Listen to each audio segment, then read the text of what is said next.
अस्सलाम वालेकुम, मेरा नाम है जवेरिया अदील और आप देख रहे हैं तख्ती ऑनलाइन। क्या हम अपने सोलर सिस्टम में एक नया सैयारा दरियाफ्त करने के करीब हैं? हम बात कर रहे हैं सोलर सिस्टम के 9th प्लैनेट की, जो फ़िलहाल तो हाइपोथेटिकल है, मगर साइंसदानों का मानना है कि हमारे सोलर सिस्टम के आखिरी हिस्से में ये सैयारा मौजूद है। ये रिसर्च बहुत ज़्यादा दिलचस्प है क्योंकि नए सैयारे को दरियाफ्त कर लेने का मतलब सिर्फ ये नहीं कि हमारे सोलर सिस्टम में एक और सैयारे का इजाफा हो गया है, बल्कि ये दरियाफ्त सोलर सिस्टम के इत्तिका और इसके मुतालिक हमारी मालूमात को बदल कर रख देगी। इस वीडियो में हम तफसीलन जानने की कोशिश करेंगे कि सोलर सिस्टम के नए सैयारे को दरियाफ्त करने के लिए क्या कुछ किया जा रहा है। हम इस टेक्नोलॉजी पर भी बात करेंगे जो इस सैयारे को दरियाफ्त करने के लिए इस्तेमाल की जा रही है। हम ये भी जानेंगे कि अगर हम इसे तलाश कर लेते हैं तो इसका क्या मतलब है, और अगर इसे तलाश नहीं कर पाते तो इससे हमारे नज़रियात और तस्वुरात किस तरह बदल सकते हैं। तो बगैर वक्त ज़ाया किए आइए वीडियो में आगे बढ़ते हैं। पूरी दुनिया के माहिर फल्कियात और साइंसदान नवे सैयारे की तलाश में जद्दोजहद कर रहे हैं। फल्कियाती रिसर्च और आसमान का मुशाहिदा करने वाली टेक्नोलॉजी में जिद्दत के साथ इस सैयारे की खोज और ज़्यादा तेज़ कर दी गई है। तकरीबन एक दहाई तक साइंसदानों ने सोलर सिस्टम के दूर दराज के इलाकों में बगैर किसी वाज़ेह कामयाबी के इस सैयारे की खोज की है, लेकिन नई रिसर्च से हासिल होने वाला डेटा इस बात की तरफ इशारा कर रहा है कि हम कामयाबी के बहुत करीब हैं।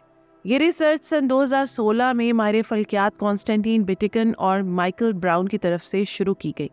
उन्होंने इस रिसर्च का आगाज़ तब किया जब इनके सामने नए सैयारे का मफरूज़ा रखा गया। बहुत ज़्यादा कैलकुलेशन और तफसीली सिमुलेशन बनाने के बाद उन्होंने मुशाहिदा किया कि काइपर बेल्ट में कई ऐसे ट्रांस नेपच्यूनियन ऑब्जेक्ट मौजूद हैं जो एक दूसरे से मदार शेयर करते हैं, लेकिन इसके पीछे मौजूद वजह को कोई नहीं जानता कि आखिर ऐसा क्यों है। इससे पहले कि वीडियो में आगे बढ़े, ये जानना ज़रूरी है कि ट्रांस नेपच्यूनियन ऑब्जेक्ट्स और काइपर बेल्ट क्या है। ट्रांस नेपच्यूनियन ऑब्जेक्ट्स दरअसल ऐसे ऑब्जेक्ट्स को कहा जाता है जो नेपच्यून से भी ज़्यादा फासले से सूरज के गिर्द चक्कर लगा रहे हों। ये ऑब्जेक्ट्स दरअसल काइपर बेल्ट और क्लाउड या स्कैटर डिस्क में मौजूद होते हैं। दूसरी तरफ काइपर बेल्ट सोलर सिस्टम का एक इलाका है जो नेपच्यून के मदार से भी बाहर मौजूद है। ये रीजन सूरज से तकरीबन 30 से 55 एस्ट्रोनॉमिकल यूनिट के फासले पर है। ये एस्टेरॉयड बेल्ट ही की तरह का रीजन है, लेकिन ये इससे कहीं ज़्यादा बड़ा और भारी है। काइपर बेल्ट में बहुत से छोटे छोटे ऑब्जेक्ट्स मौजूद होते हैं जिनमें से ज़्यादातर बर्फ़ के बने होते हैं। इस बेल्ट में ड्वार्फ सैयारे भी पाए जाते हैं, जैसा कि प्लूटो, हामिया और मैकी वगैरह। आइए वीडियो में आगे बढ़ते हैं। ट्रांस नेपच्यूनियन ऑब्जेक्ट्स की ये अलाइनमेंट्स किसी खुफिया सैयारे की मौजूदगी की तरफ इशारा करती हैं, जिसकी वजह से इन ऑब्जेक्ट्स के मदार मुतासिर हो रहे हैं। साइंसदानों का मानना है कि कोई नामालूम ग्रेविटेशनल फोर्स मौजूद है जो इन ऑब्जेक्ट्स के मदारों को मुतासिर कर रही है। इस सैयारे की तलाश में जदीद तरीन टेक्नोलॉजी और फल्कियाती आलात का इस्तेमाल किया जा रहा है। इस सैयारे की खोज में पूरी दुनिया के माहिर फल्कियात जदीद खलाई दूरबीनों का इस्तेमाल कर रहे हैं, जिनमें जदीद तरीन ऑप्टिक्स और इमेजिंग टेक्नोलॉजीज मौजूद हैं।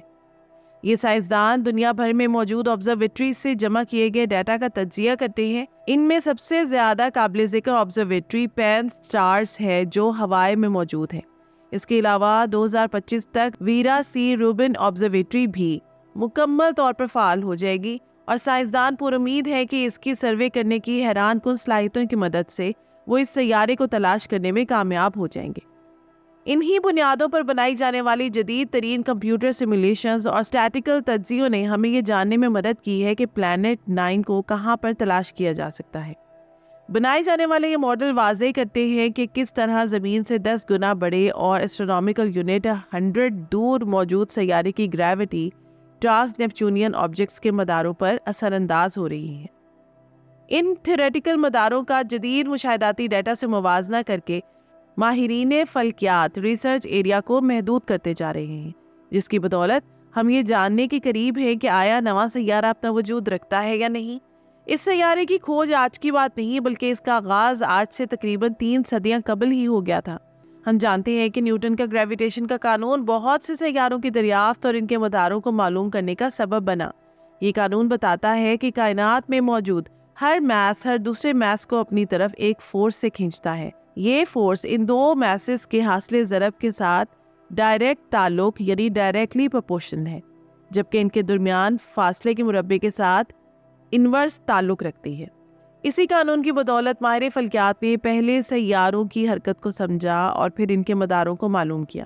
یہ کہانی سن 1781 میں شروع ہوئی جب ولیم ہرشل نامی ماہر فلکیات سیارہ یورینس کا مشاہدہ کر رہے تھے۔ اس سیارے کو بنیادی طور پر ایک ستارہ یا کومیٹ تصور کیا جاتا تھا۔ اس کے بعد سن 1846 میں نیپچون کی دریافت ہوئی۔ اس دریافت نے نیوٹن کی نیوٹونین میکینکس کی طاقت کو واضح کیا۔ اس وقت تک کی سیلیسٹیل میکینکس یورینس کے مدار میں ہونے والے بدلاؤ کو بیان نہیں کر پا رہی تھی، لیکن یہ بدلاؤ اس بات کی طرف اشارہ تھا کہ سولر سسٹم میں کوئی ایسا آبجیکٹ موجود ہے جس کی گریوٹی یورینس کے مدار پر اثر انداز ہو رہی ہے۔ نیوٹن کے قوانین کا استعمال کر کے دو سائنسدانوں اربائن لیویریر اور جان کاؤچ ایڈمز نے اس سیارے کی پوزیشن معلوم کی، جس کے بعد اس کا مشاہدہ کیا گیا۔ اس سیارے کی دریافت بہت بڑی کامیابی تھی جو نیوٹن کے قوانین کی آفاقیت کو واضح کر رہی تھی۔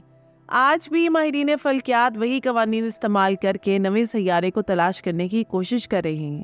فرق صرف اتنا ہے کہ آج ٹیکنالوجی بہت زیادہ ایڈوانس ہو چکی ہے۔ آج ہمارے پاس بڑی بڑی ٹیلیسکوپس موجود ہیں۔ اس کے ساتھ ساتھ ہم کمپیوٹر سیمولیشنز بھی بنا سکتے ہیں۔ آج کی ٹیکنیکس مکمل طور پر اس وقت کی ٹیکنیک سے مختلف ہیں۔ جہاں اس وقت گلاس فوٹوگرافک پلیٹس کا استعمال کیا جاتا تھا، وہیں آج ہمارے پاس ڈیجیٹل سینسرز موجود ہیں۔ لیکن اس تلاش کے پیچھے کی فزکس تب بھی وہی تھی اور آج بھی وہی ہے۔ اگر کسی قسم کا بدلاؤ آیا ہے تو محض ٹیکنالوجی میں۔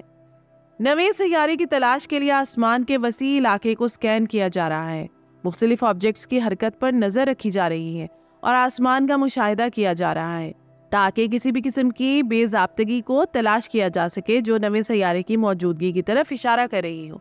سائنسدانوں کا ماننا ہے کہ دوسرے سیاروں کے مقابلے میں اس کا مدار بہت زیادہ لمبا اور ٹیڑھا ہوگا۔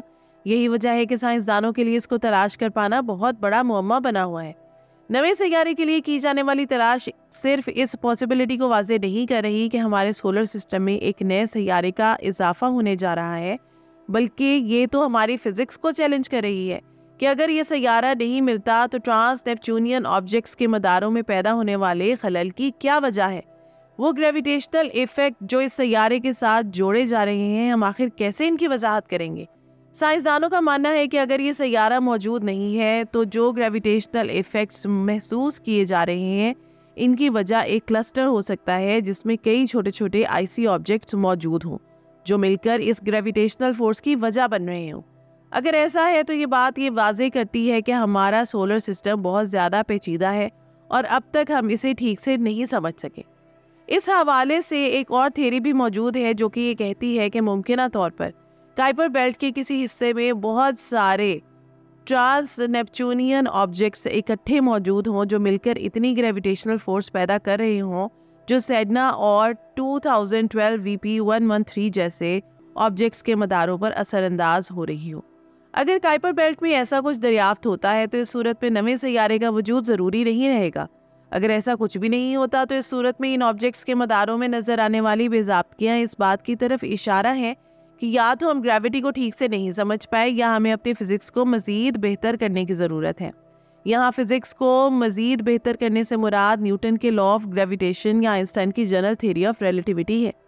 آیا نواں سیارہ موجود ہے یا نہیں، لیکن اس پر ہونے والی ریسرچ بہت اہمیت کی حامل ہے۔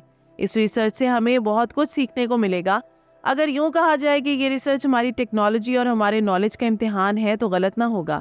یہ ریسرچ ہماری تھیریز کو چیلنج کر رہی ہے اور اس کی بدولت ہم اپنے سولر سسٹم کو مزید اچھے سے جان سکیں گے۔ تو یہ تھی آج کی ویڈیو۔ امید کرتی ہوں کہ یہ ویڈیو آپ کے لیے بہت انفارمیٹیو اور دلچسپ رہی ہوگی۔ آپ سے گزارش ہے کہ ویڈیو کو لائک کریں اور ایسی ہی مزید دلچسپ، انفارمیٹیو اور ایجوکیشنل ویڈیوز کے لیے ہمارے چینل تختی آن لائن کو سبسکرائب کر کے بیل آئیکن کو بھی لازمی پریس کر لیں۔ شکریہ۔ ملتے ہیں ایسی ہی کسی نئی ویڈیو میں۔ مجھے دیجیے اجازت۔ اللہ حافظ۔